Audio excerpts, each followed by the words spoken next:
The views and opinions of this broadcast do not reflect the views and opinions of Armed Media, New Productions and its affiliates. Enjoy the show.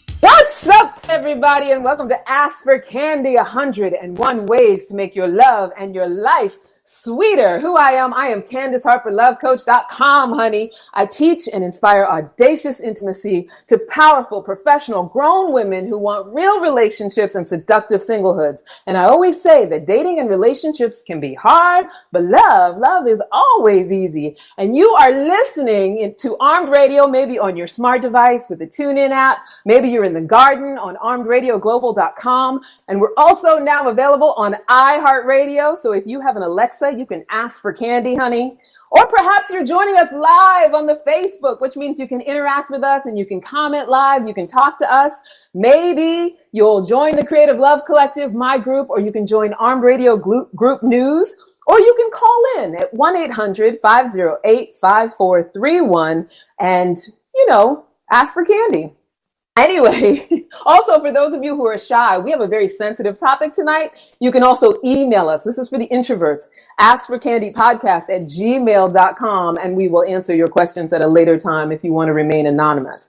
Like I said, I'm Candace Harper, lovecoach.com. My talent is conversation. My passion is personal growth. And my purpose is to teach and inspire radical self-acceptance in myself and in others so that we can all have our best possible love life. And what this show is about, each week we have lively conversations about different topics relating to love and relationships. Sometimes we'll bring on special guests. I have very special guests tonight. Sometimes we play games and activities, but always we get a chance to laugh, cry, and maybe just learn something new. And that is why this is a conversation. We are not TV people, and we are not here to just hand down a bunch of dating and relationship rules and rights and wrongs. We're not here to shame your love situation. Our only intention is to create audacious intimacy, seductive singlehoods, and healthy relationships. And tonight's show, we are continuing our ongoing series where I'll be partnering with other love coaches and relationship experts and opinionated people about sex and intimacy, honey. It's called the Summer of Sexploration, and we've only got 2 more shows. Like, this summer went by so fast, and I think it's because we had sexy talk the whole time. Now, the new series is going to be New Beginnings, Falling in Love. And the goal of this show, we're just going to talk about STIs, STDs, and release some shame around it, some shame around the sexual dysfunction that can come from these things. And so my guests tonight are Laurel House and Robert Mack, her partner in podcasting from manwhisperer.com. And let me tell you a little bit about Laurel. She is a 5-time published author. The title of her recent book, and a big part of why I wanted her on the show, is Screwing the Rules, The No Games Guide to Love. You know how much I hate the tips and tricks, people. You know that when I saw that title, I was like, I got to talk to her. Anyway, Laurel is an international dating coach. She coaches celebrities on how to date better and find love on Famously Single on E! She's also the dating coach on KTLA Morning News, the top-rated morning news show in Los Angeles, and has been a featured expert on Nightline, Today's Show, Good Morning America, as well as the Washington Post, the New York Post, Glamour, Reader's Digest, Brides Magazine, Ask Men, Men's Journal, Self, Vogue, and USA Today. Laurel has been around, honey. She knows what she's talking about. And then her partner in podcasting, Robert, also a published author, relationship expert on E's Famously Single also, and he's a happiness coach. How much do we love that? A happiness coach. We all need that. He's transforming the lives of everyone from A-list celebrities to CEOs, stay-at-home moms to mid-level employees, helping them to be happier from the inside out. Robert's powerfully calm and calming attitude, energy, and tone infuses his clients with confidence, knowing, and ease. He makes you feel seen, heard, understood, and not alone. We all need that, while simultaneously being the support and strength that you need to push a little harder, a little farther, a little deeper, and a little more. He is the magical combination of being a man's man and simultaneously understands and can speak directly to a woman's heart and mind. Robert Mack. Welcome. Welcome. Thank you. Thank you so much. Yay. Thank you for being here. Now I'm going to shut up for a minute and give you guys a chance to just kind of get personally related to the audience since we laid out your credentials. How would you like to say hello to everybody? I want you to know that, first of all, we are with our Man Whisperer podcast. We have no problem talking about absolutely everything, which means a lot of our own, especially my personal stories, are going to be on the table. And so if you have any questions, any concerns, if there's anything that's in your mind and you think, he's never heard this shit before, or I know I'm the only one in the world who's going through this. You are not. I may have gone through it. Clients have gone through it. We, Rob and I combined, have heard, and I've probably done everything. So no, you are not alone. We are all about authenticity and sometimes a little bit too much dirty laundry, but that's real, right? That's humanity. And that is actually what also makes someone lovable, is showing their humanity and their truth, and they're not like too good for anything. So that's a lot of what our podcast is about and who we are and why we love each other. Yeah. So what she said. We just love helping people. Bottom line. I love that. I think that's fantastic. Like I said, you guys are perfect for this show because that's what we're all about. We're just all about saying what's so and getting related in that way. And that's why I'm so happy you're here. And Penny and Rebecca have joined us on the live, and they'll be commenting. They're sort of like Penny, Rebecca, and Lee. They'll definitely come in, and they're usually like my unofficial sort of co-hosts. So they'll interact with us a little bit. All right. In the conversation. So now let's get to like the theme for tonight, right? Yeah. Because that's the elephant in the room. And yes. I promoted it a little bit for those of you who are here and those of you who may be trickling in, those of you who may be listening in the armed radio world. So out of all the conversations we need to have to partner successfully and sustainable, one of the hardest ones can be the conversation about STIs and STDs, right? Yeah. Yeah. Also, a lot of times as grown adults, we think that we may have dodged a bullet. Like, I'm a woman of a certain age. I get to a certain point and I haven't gotten an STD or an STI. I'm like, whoo, yeah.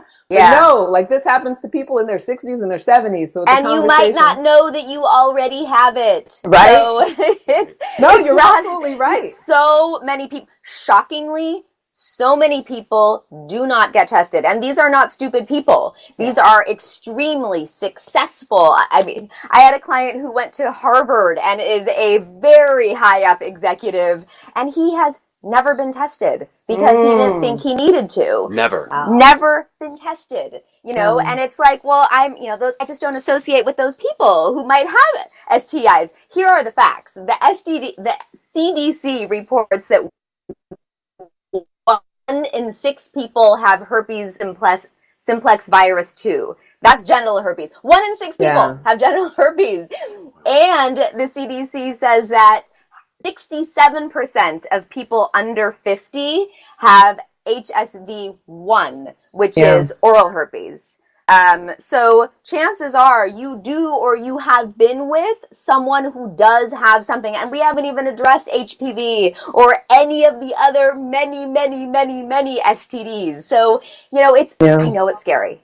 And it's also essential that you arm yourself with information, because with information, with statistics, with knowledge, you can then make healthy choices and have confidence and not have the elephant, it's the elephant in the room, but it's also the elephant in your mind and constantly like, oh God, I was just with this person. Oh my gosh. Did they give me an STD? Did I give them an STD? Do we talk about it? It's just have information. And for me, so many people say dating is confusing, relationships are confusing. If you want it to be, but dating is about clarity through conversation. With conversation, you have confidence. So clarity, conversation, and confidence are the 3 essential things in a relationship. And that is across, including STIs called STDs, but are now STIs.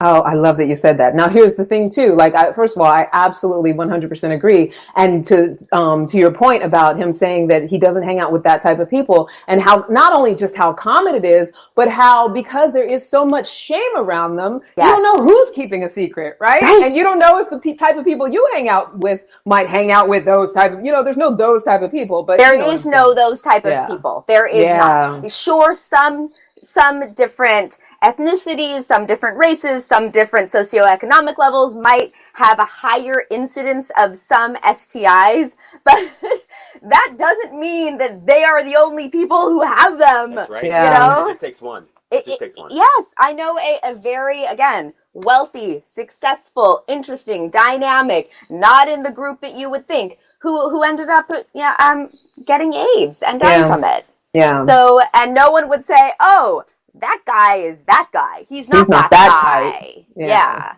Yeah. Interesting. So, not to scare anyone. but that's the thing, though. It's not about being scared. It's about having knowledge and having information. Because fear is the biggest hindrance. I mean, even just fear of any conversation, right? Absolutely. Like talking about, what do you want for dinner? If I'm so scared to ask you what you want for dinner, and then I'm like, shit, he's not going to like what I like for dinner. Oh, God. She's not and now we're both scared and freaked out. So.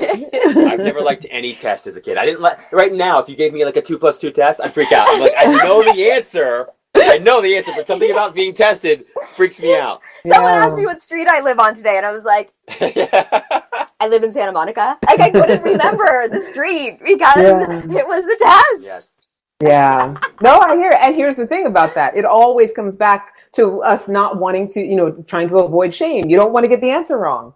You don't, that's how we are. Yeah, and that's a and great when it point. comes to, right? And when it comes to this hard stuff, especially, you don't want to get the answer wrong. So, we have a very big job here, but I think we can do it.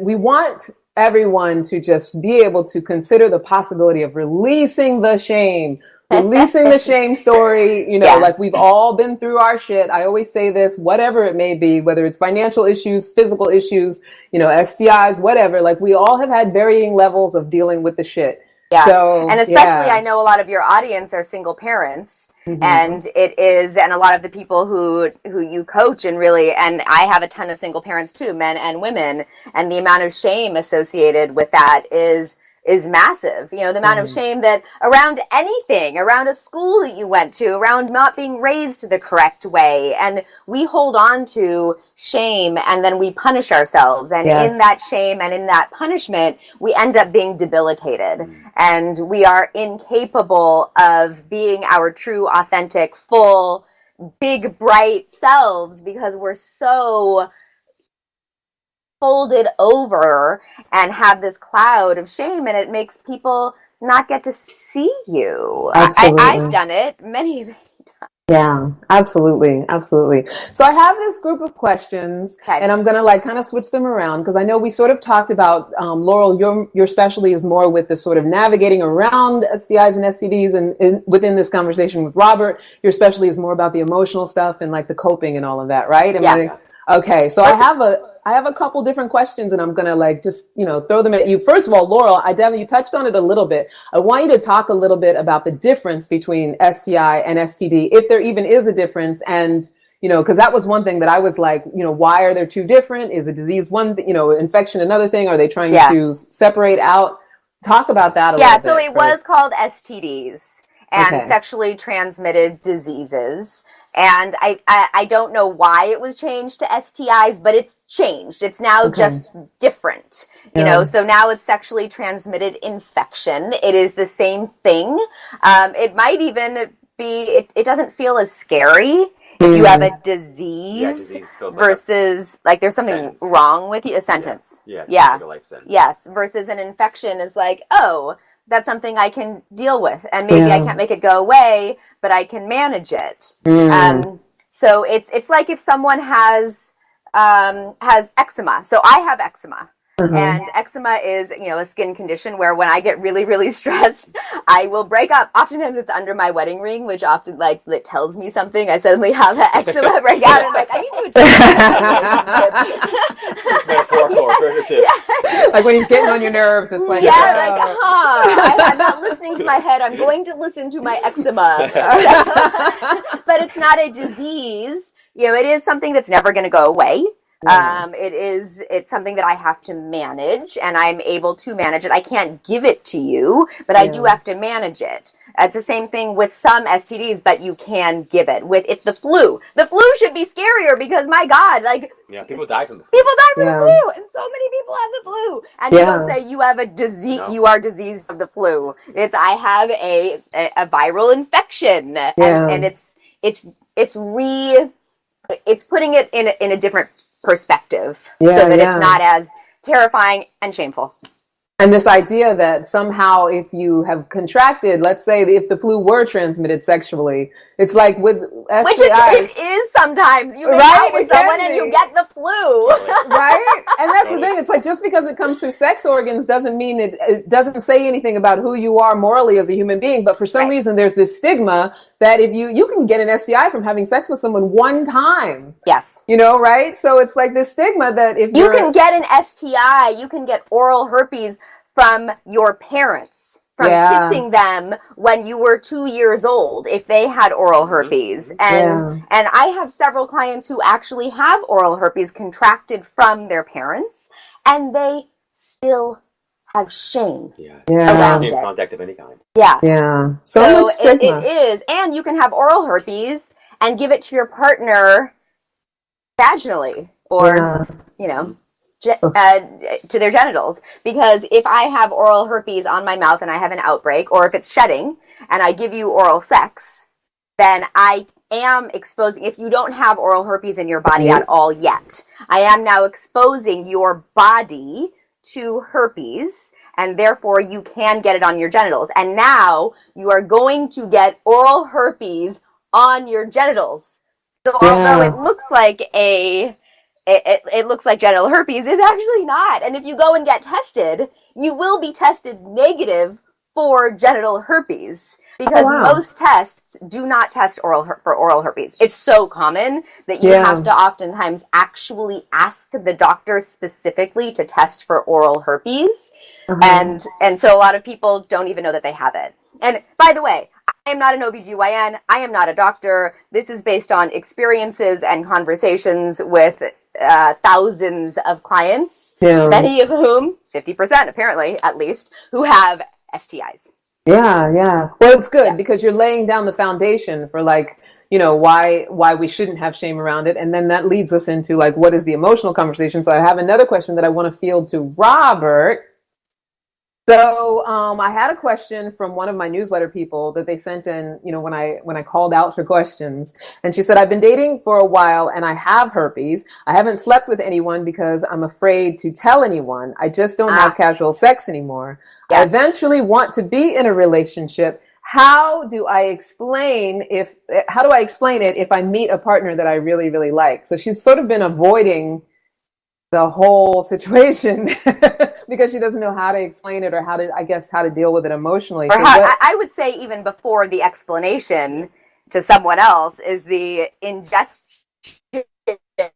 mentally in yourself. You deal with that. Yeah, it's such a good point because, part of the challenge with a conversation like that is that whatever you're feeling most deeply inside is going to come through all your micro expressions. It's going to color the entire conversation. So you really want to do what you can to heal your own shame and guilt first around having an STI. Yeah. So that is first and foremost for me. And I know it's not something that happens overnight, but it can happen just through a little experience and through conversations. So whether it's conversations with a therapist, whether it's conversations with a friend, whether it's conversations with a coach like Laurel, but it's extremely helpful to sort of deal with that on the inside, from the inside out first. And then when it's time for the conversation, I mean, honestly, if you're going to be intimate with somebody physically, it only makes sense that you'd be intimate with them, psychologically and emotionally and spiritually and all those good things first. And so that's a conversation that should come up, prior to, having sex or being intimate at all on a physical way. And so it's just a simple question, have you been tested? When's the last time you've been tested? And you can have a very open conversation about that. But it does require you getting really comfortable with yourself. And also, I think, to a large extent, that also means sort of separating, because I think a lot of folks struggle with this STI conversation because it makes them feel not unlovable. Yeah. Right? We've got his idea around sex. Dirty. Yes. So sex is already dirty, and it's already stigmatized in our society. And so the only thing dirtier than sex in lots of people's minds is having an STI, something that's sexually transmitted.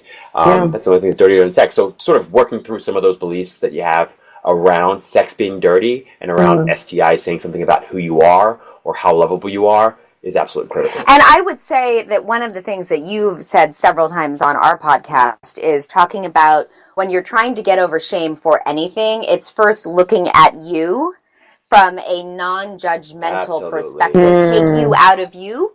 Look at yourself like you're looking at a movie. Yeah. Oh, I love that. Even like when Rob is coaching me, and because coaches have coaches and coaches coach coaches because we all need someone. Absolutely. But if I say I'm feeling something or I'm ashamed, okay, well, what's that feeling and where's the shame coming from and what's under the shame? Yeah. Absolutely. It's such a great point, Laurel, and this is why I love Laurel so much. Part of this, and we don't realize it, but sometimes we want to get in there and start fixing things right away, or we want to start sharing things right away, and that's all great. But there's a even greater, more powerful tool, which is simply just non-judgmentally observing what you're feeling and what you're thinking. That alone can be transformative for you, and that alone can allow you to sort of reconnect with that which that within you that's sort of lovable. If you can do that with yourself and practice with yourself, when the conversation comes up, you're not going to be triggered. You're not going to easily trigger the other person. You're going to be able to have this conversation and hold a very safe space, and the right words will come to you much more easily and sort of effortlessly. And I would say, to add to that, Rob, again, that's something that you do and have done in his own work. And when we were talking about our own personal shames and our own weaknesses and moments in our lives that we've had to get over pain. And one of the things that Rob did, and I think it's a great thing to do, was be a voracious reader. And I feel like, and this is something that I coach my clients who come to me and say, I just found out I had an STI. It's, okay, first look at yourself. Let's talk about the feelings around it. Let's talk about the feelings that you were exposed to as a young person and growing up and on TV. And so how do you view you? And let's try and shift how you view you from, I did something wrong, I'm dirty, I'm unlovable, I have too much baggage, I'm whatever. And then let's start researching. Let's start collecting information. Now, a lot of times people are like, don't go on WebMD. You don't want information. You don't want to self-diagnose. I'm not talking about self-diagnosing. Once you know what you have, then get the information, because honestly, especially when it comes to STIs, it will make you feel not alone. Because so many people have them that you're going to be like, oh, okay, now that I know that 67% of the population has it, I don't feel alone. And okay, now I know how often outbreaks happen. And if I do this and that and that and that and that, then maybe I'll have more control. So now if you feel, because when you get an STI, you're like out of control.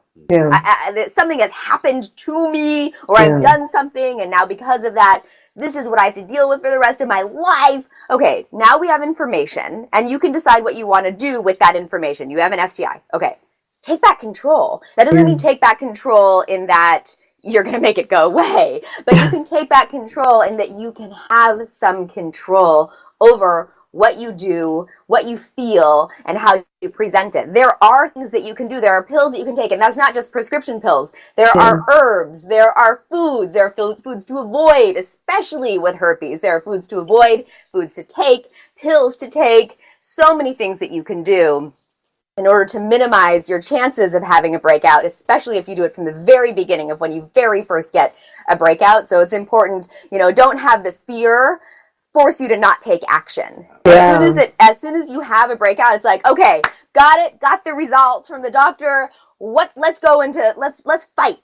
And let's fight as hard as we can. So now you're gaining information, you're gaining knowledge, you're gaining facts. With those facts, you can then take action. And then within that, you can at least know, who am I? What do I have? What am I dealing with? Okay, now in the presentation with someone, Rob said it so beautifully and lovely, which is, you want to, if you're going to have sex, you should be able to be open spiritually. And this is why we're such a great pair, because he has the lovely side. And I say, if you're ready to open your legs, you better open your mouth first. Yeah. And that is really the harsher way of saying it. Yeah, it's much more direct. Open your legs, open them out. Communicate, yeah, absolutely. Yes, have a conversation. And if you're going to have a conversation, it is, as Rob said, before you have sex, it is saying, I feel like we are getting to a place where I think that we might be more intimate. I foresee us possibly having sex.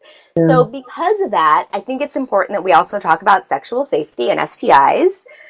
So when was the last time that you were tested? Because you always want to be the example of your expectation. So when was the last time that you were tested? Because I was tested blank, blank, blank months ago, and my result was blank, blank, blank. Now, if you do have an STI, you want to be ready to give the information and the statistics about what it is that means, what the percentage is, what you're taking, how many people you knowingly have infected, how many, if any, which a lot of people say none, and that's because they have been taking the precautions, they have been taking the medicine, they have been taking the herbs, they've been avoiding the foods, they've been doing all of these things. Mm-hmm. That doesn't make it fail-safe, but that's part of the conversation is you have the knowledge gave you strength and confidence. Now give the information and the knowledge to them. Yeah. And then give them an opportunity to sit with those facts and statistics and knowledge, which is going to be now scary for them. You've had the time to deal with it. Now they need to deal with it. So don't expect them to be like, oh, cool, all right, let's fuck. Yeah. You need to allow them to sit and digest and ask questions. Don't get defensive. Don't shut down. Don't get aggressive. Don't act like, and there's something wrong with me. It is, it's confidently vulnerable, unapologetic. This is what I have. This is what I know about it. Do you have any questions? If they haven't been tested, then don't get into oh gosh, I'm so damaged. It is, oh, okay, well, that's really good information to know that you haven't been tested yet. I would be more comfortable if you got tested before we have sex, because if you have an STI and we don't know if they do, and then they have a breakout out and they're like, you gave it to me. What if he had it already? Yeah. Now he's blaming you for something that you did not do. So everyone needs information. I always feel like as soon as you get out of a relationship, go get tested. Yeah. So that going into the next one, I agree with that. You already have the information. You are already prepared. Like already know where you are, like in between partners in general, right? Yes. Like even if it wasn't, that totally makes sense. That totally makes sense. Now even if you got tested prior to the relationship and you guys were then together for however many months, you'll cheat all the time. Okay, yeah. That's true. Unfortunately real. And even if you trusted them completely, you have absolutely no reason to believe they cheated. Yeah, it's really not hard to go. You have blood drawn. Women, you're also gonna have a pap. Just get tested. And I think that's a good thing to highlight too. If you don't, I'm just gonna mention this one thing because I think it's easy for people to forget that we're all doing the best we can. Yes. And that sometimes can let you feel a little bit of relief around this entire conversation. There's a subset, apparently I've heard, that intentionally try to contract STIs, particularly AIDS. That's a subset. But for most try to people, contract or try to transmit? Mostly I know about a subset that tries to contract, because there are various reasons for that. Yeah. There's both. It's both. Yeah, that's very. This is where Rob comes in with the whole psychological stuff. So, it's a whole different. But for most people, they're not trying to contract or transmit an STI. Most people have very good hearts. Most people are very well intentioned. You end up with an STI. It's not because you meant to get an STI at all. In fact, quite the contrary. And so it's good to remind yourself of that we're all doing the best we can. If you happen to contract one or you happen to transmit one, you didn't, very rarely does someone do it intentionally or knowingly or willingly. And so just kind of remember that too, that, we all make mistakes. We've all, done things in our lives that either we weren't aware of at the time or now looking back realize that we couldn't have or shouldn't have done. And so I think that's a huge part of this conversation, the whole self-forgiveness piece. Yeah. And then it makes it easier also to forgive, others if, happen to contract something from And the thing is that I have clients who've contracted, as you mentioned at the beginning, Candy, with their first partner. I have clients who've contracted from their parents. I have clients who've contracted from their husbands. I have clients who've contracted from so many different people and ways, and none of them, they trusted this person completely. This isn't about me trusting you. This is about me having information about you. That's all. It's taking responsibility. It's taking responsibility for your health. And if you do have an STI, being responsible for the fact that you do have an STI and giving that information as terrifying. I call it the conversation.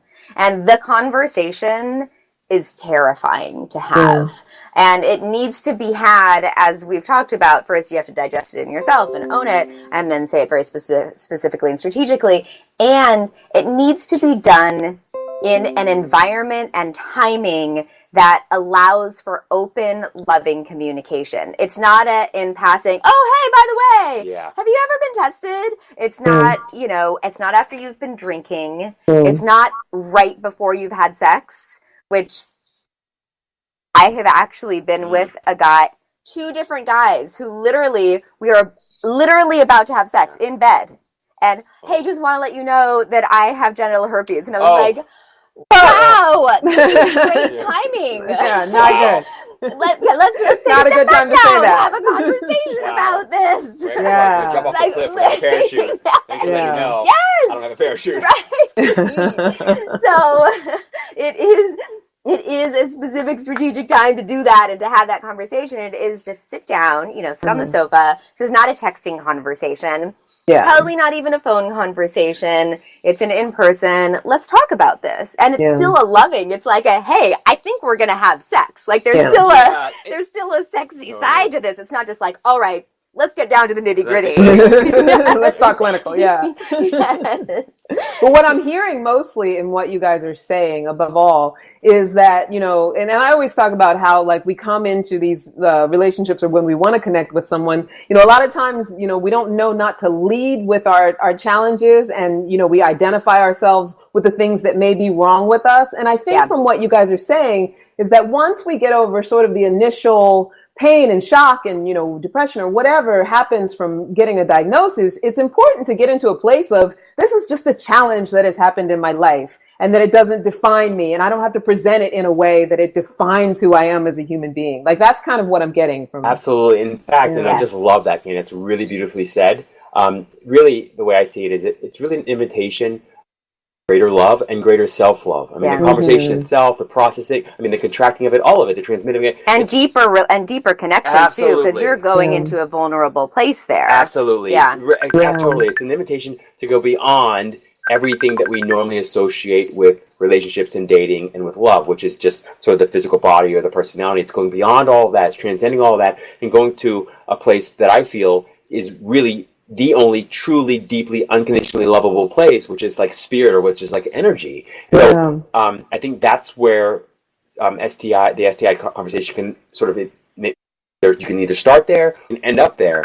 But I definitely believe that this entire conversation, if you can lead with love, it's the best way. If you can finish with love, it's the best way. It's really an invitation and a call to each of you, but particularly to yourself.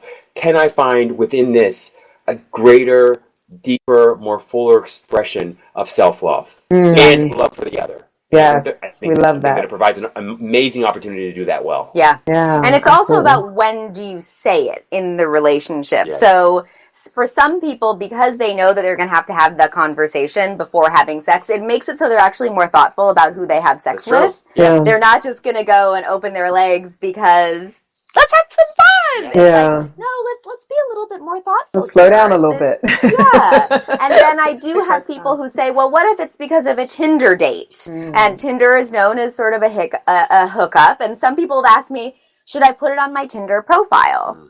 And yeah, absolutely not. Yeah. Do not put this on your profile. And it's not because it's something that makes you dirty. It's because this is personal information. Yeah. You know, whereas a single parent, a single mom should say, and I was a single mom, and I had on my profile that I was a single mom, because that's something that they need to know in order to go on a first date with me. Mm-hmm.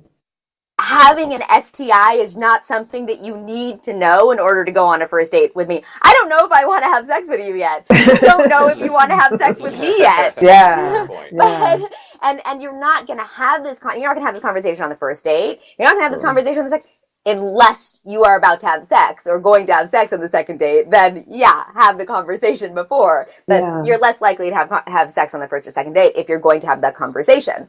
So it is doing it in a way where you're waiting to give the information to them and that's why I say you're not going to say it until you truly are ready to have sex with them. Like the next night you're going to have sex with them. Yeah. Or you might end up having sex with them that night, because now, as Rob said, you're opening for deeper connection, the vulnerability, the spirituality, the really understanding each other and loving each other. It might, as crazy as it is, this conversation might lead to sex. Oh, yeah.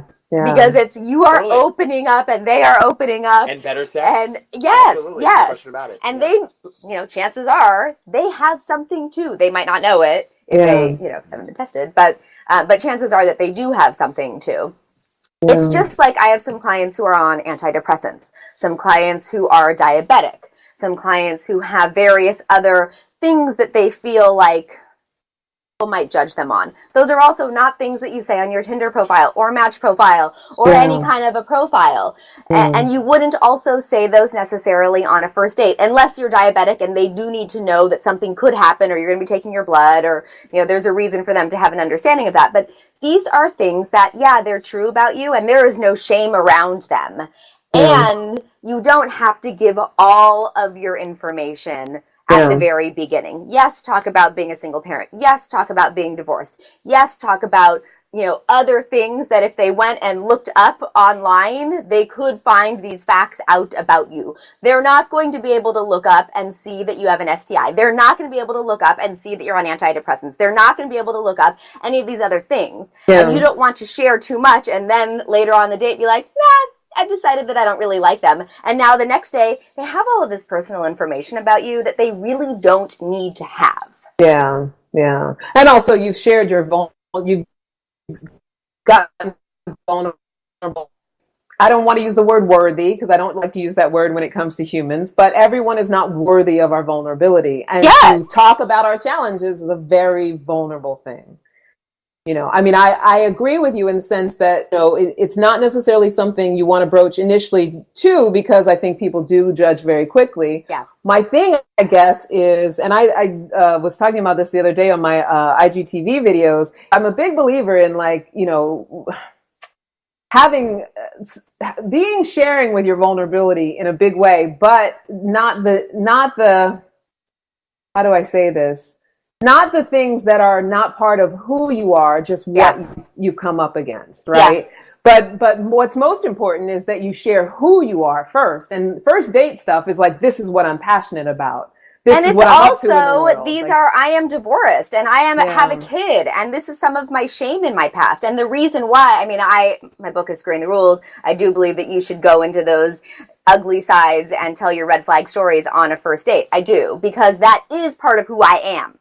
Part of who I am is that I have been through 2 marriages in the past. Part of who I am is that I had a child out of wedlock. Part of who I am is part of my shame. And that has shaped me, but you always do a U strategy, letter U. So positivity, drop into some vulnerability and your red flags, and then back up into positivity. Yes, I'm a strong person, and I've gone here and I've done this, and I've learned, and here's what I've learned. And now because of all this, I'm more ready, I'm more aware, I'm more conscious to do better and different next time. Yeah. And that allows, again, that vulnerability, that depth, that is I'll show you mine, now you show me yours. It's creating that environment of safety and trust that's now going to allow you to be open to, because I shared first. But I think there's something that you guys touched on earlier about that, because I don't disagree with you that you can talk about those red flag things, but if they're still red flag things for you, I don't know that it's necessarily say. Yes. Almost that verbatim. Yes. Yeah. Yes. Yeah, you have to accept it. First be honest with yourself. Yes. Accept it. If you can't accept it, do things to change it. But even if you are in the place of change, just like someone who has a drinking problem, once they, they're honest with themselves, they accept it, now they're making change, but they can still be confidently vulnerable about what it is and then own it, like digest it, allow it to be in your pores, and then show it. Yeah. And if you're not there yet, then it's not time for you to do it yet. Yeah, that's why, all the work really is self-work. It's like all self-work, because once you've done the work on yourself. Do the work. That's so many people are like, what does do the work mean? So this is what it is. That's exactly what it is. It's processing that. Self-relationship. Yeah. Once you've done that, then, the conversation with the other, that comes easy. Yeah. And it's enjoyable. And for you to share challenges or things that have happened to you in the past and the takeaways or the lessons you've learned isn't something that feels uncomfortable or all that challenging. It's just something you're sharing because it was an experience that you had, but no way does it define you. No way does it limit you. It simply describes a time in your life that, you went through something. And then you're not going to go on and on and on and on and on about it. The people who are going to go on and on and on, they haven't dealt with it yet. No, they haven't processed it. Yeah. That's right. Yeah, absolutely. I totally agree with that. Yeah, now, and then be unapologetic too. Yeah. Be unapologetic of, even if it is a red flag to someone else, it's not to me. This is part of who it sucks. You know what? It was really terrible and it was painful and I'm not, marginalizing it. This is the truth and you feel as you're telling it, and then you're unapologetic about it because all of that shit that I went through helped to make me. And I think I'm pretty great, actually. And I think I have a lot to bring to the table. So if you don't like it, the whole package with my red flags, then that's okay. Yeah. You're not the person for me. Yeah, absolutely. I agree. And it's something, I hate that our hour goes by so quickly, but something I want to make sure to touch on because I do have a lot of this I'm sort of like curving a little bit because I do have a lot of single parents. I had another question.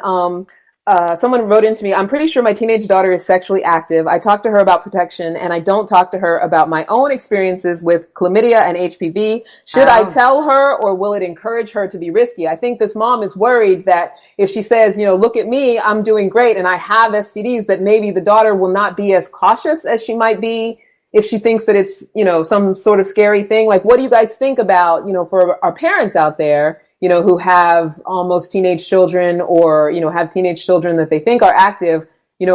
Some of it we touched on when it comes to dating and relationships, but with the parent-child relationship, like talking about it then, what do you guys say about that? Like, as far as... Boy, it's such a great question, and I can imagine the challenge there. I would say that, listen, first and foremost, I think your job and your privilege and your pleasure is to listen.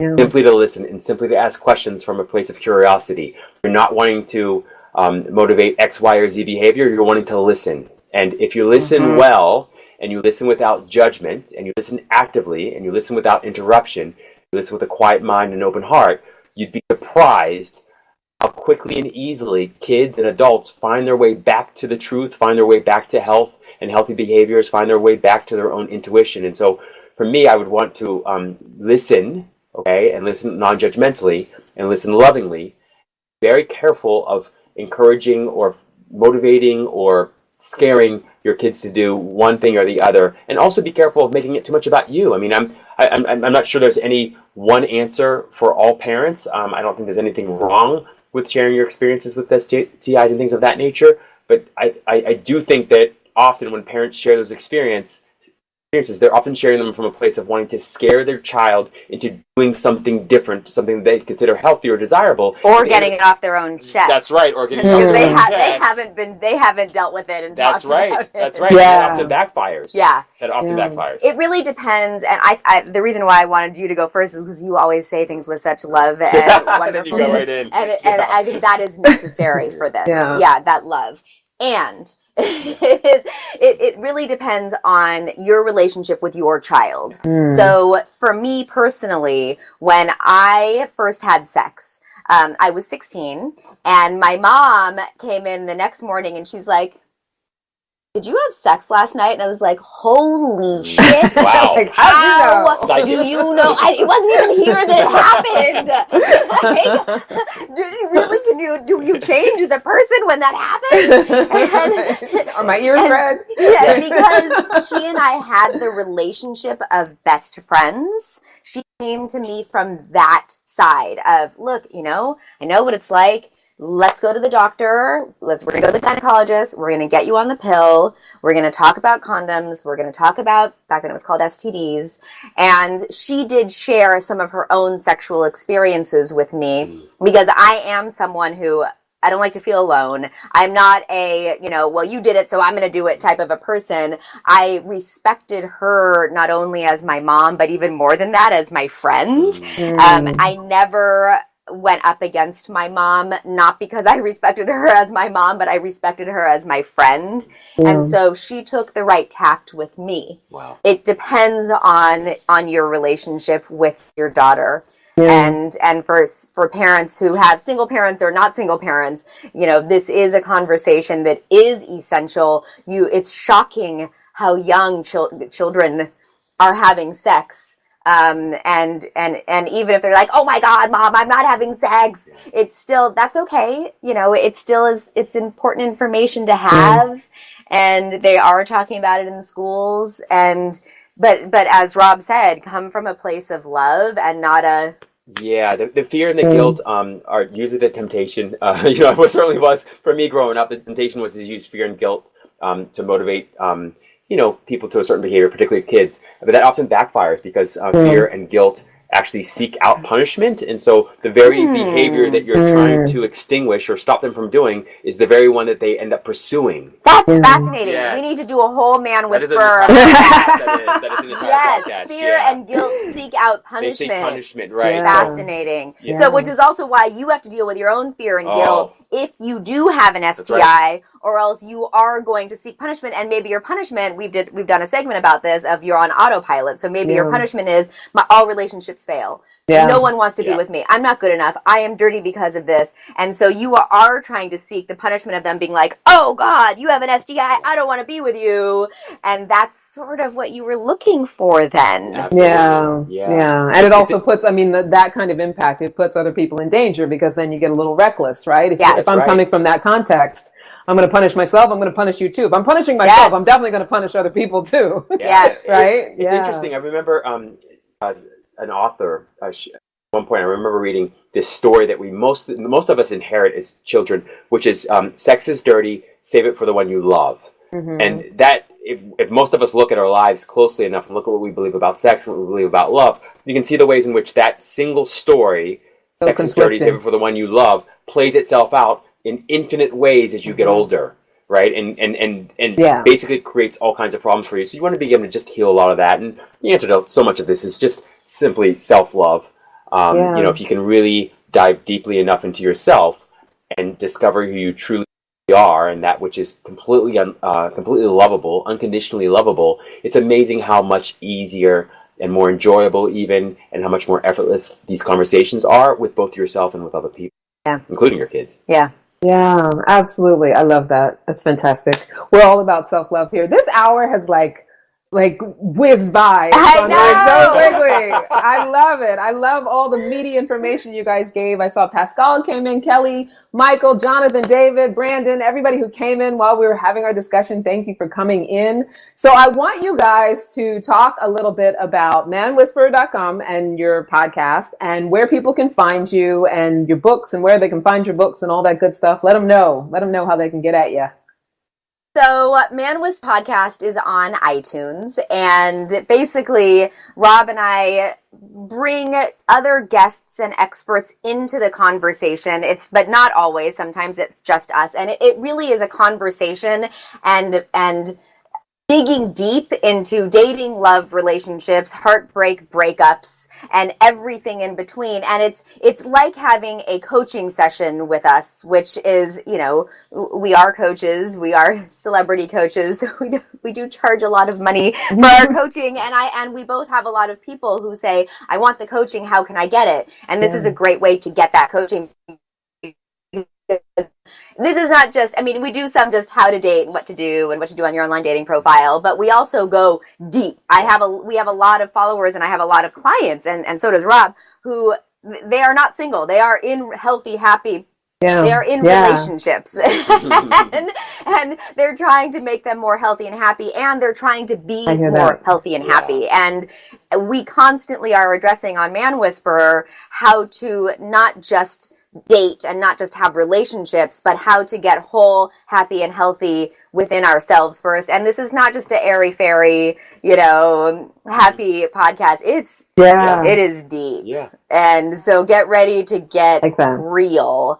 And we also have some celebrities, which are fun to hear their side of the story. But yeah, it's you can find us on Man Whisperer on iTunes and Stitcher and everywhere else, and then also manwhisperer.com, where you can read more information, read the descriptions of each of the episodes, and you can also learn how to work with me. And you can find my YouTube channel at Dating Laurel and Instagram at Laurel House. Awesome. Yeah, and I'm at CoachRobMack.com, and on IG, I'm at RobMackOfficial. Awesome. So we'll make sure to also add your links and everything in the post and in the comments afterwards. I'm so excited that you guys were here. Thank you so much for everything that you delivered. And, for all the people listening out there, I always feel like the reason that we're inspired to say what we say and have the conversations that we have is because there's definitely people out there who needed to hear it. I always feel like I need to hear it because I always learn something new. I definitely got to learn a lot of new things in this conversation. It was really great. And, I appreciate you guys. And especially with the time zone difference and that you guys rallied and we worked out all the technical stuff. It's fantastic. I really, really appreciate you guys for doing that. Yeah, thank you. We love to be able to share our insight and information, and you guys learned things, and we learn things every single time we talk to each other. We're like, yes, oh my gosh, I didn't even think about that. That's awesome. It's what it is. We're constantly all learning. 100%, and we learn from you too, Candy. And I have to say, I just love your personality. Yeah. I just love it.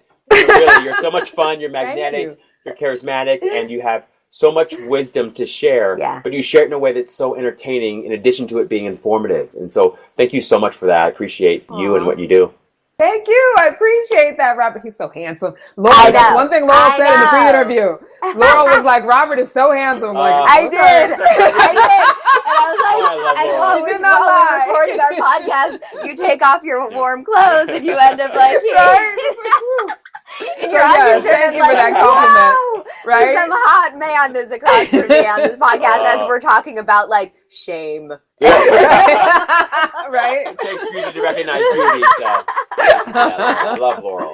But thank you for the compliment. It's great to have a wonderful compliment from someone so wonderful and gorgeous.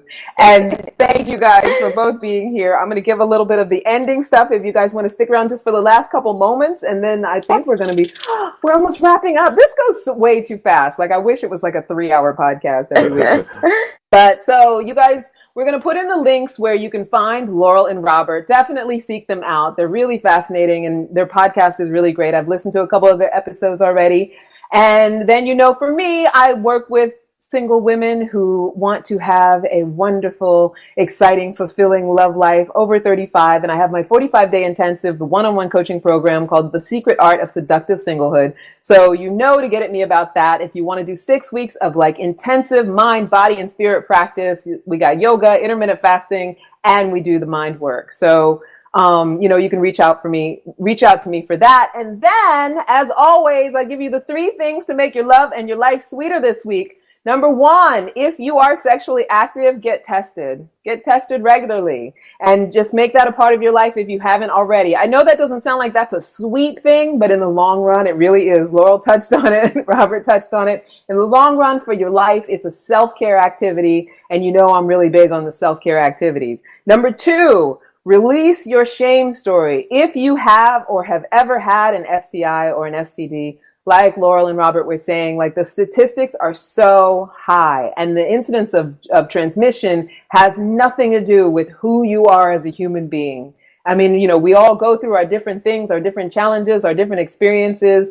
And even though there are stigma and there are people out there who ignorantly may judge, like Laurel said, those are the people that are not for you. So it's really important to get into a space of healing around the shame of, what you feel like is wrong. And I know sometimes it's hard. We're in a very puritanical culture. We can feel like, we're dirty, we're not enough, all of that stuff. But be willing to look at it, be willing to talk about it, be willing to find your people, because for whatever you've been through, there's somebody else out there who's been through it too, and they'll talk to you about it. And number 3, if you need to have a hard conversation, and Laurel and Robert mentioned this earlier too, we're like on the same plane. If you need to have a hard conversation, get support, get some coaching. There's 3 coaches right here. There's tons of coaches out there, maybe in your city, if you want to go local and see somebody face to face, whoever it may be. If it's a community group, I'm big on community groups, women's workshops, men's workshops, that sort of thing. Talk to people. Like I said, there's always someone out there who's been through